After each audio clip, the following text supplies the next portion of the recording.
Hello hi नमस्कार मु आपण मानक स्वागत करछि मो यूट्यूब चैनल। आज आम करवा पूजा स्पेशल बिना पियाज रसुण रे आज डालमा करवा प्रस्तुत। देखो मु सब परिबा काटी नहीं जाइए। देखो बीट गाजर सारू आलू कखारू आईची पणस मंजी देखो ये पणस मंजी यही सीजन मिले जेहेतु पाची थाए।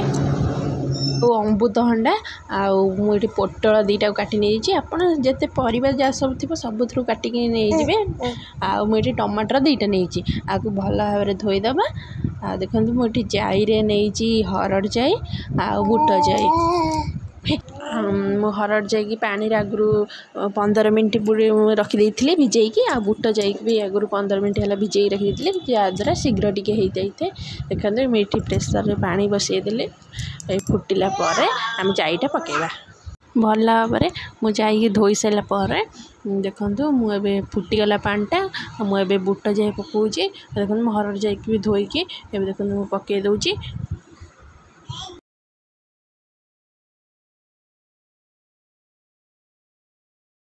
जाई सब पकई सारापर मु परिया को भल भाव धोई देती।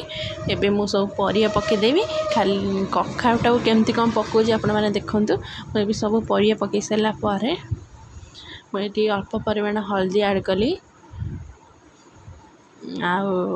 स्वाद अनुसार लुण ऐड कली। डालमार अमाउंट देखी मुझे 2 चम्मच लुण ऐड करची। देखो मोर ये मु 2टा टमाटर भी काटिकी पकईदेवी।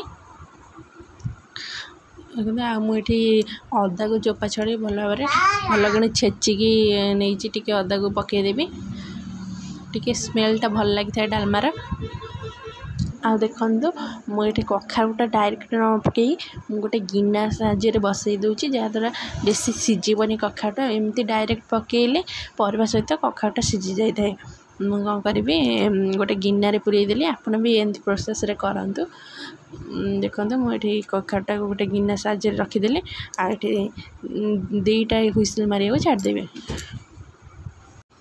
मो 2टा हुइसिल मार सारापर आपण देखा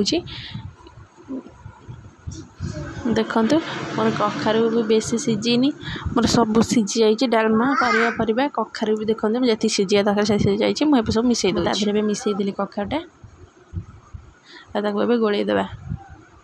ये आम एक छुंक करवा जेहेतु बिना पियाज रसुण। देखो गोटे कढ़ई नेली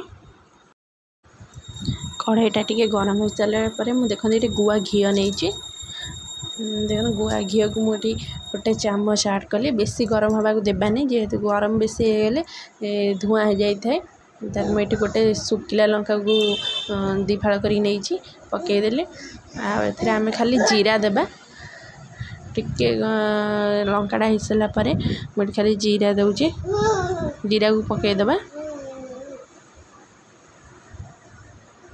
जीराटा फुटी सारा पर आम जो डालमाटा रखी पकईदेबा।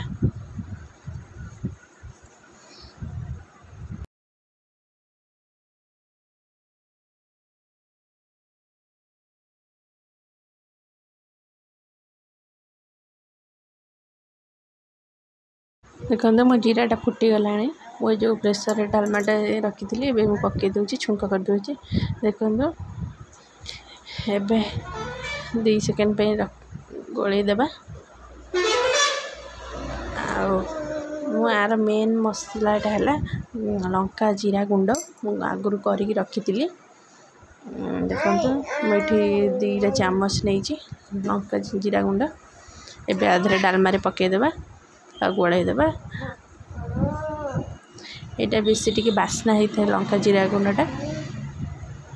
देखो मोर प्रस्तुत हो गला बिना पियाज रसुण डालमाटा।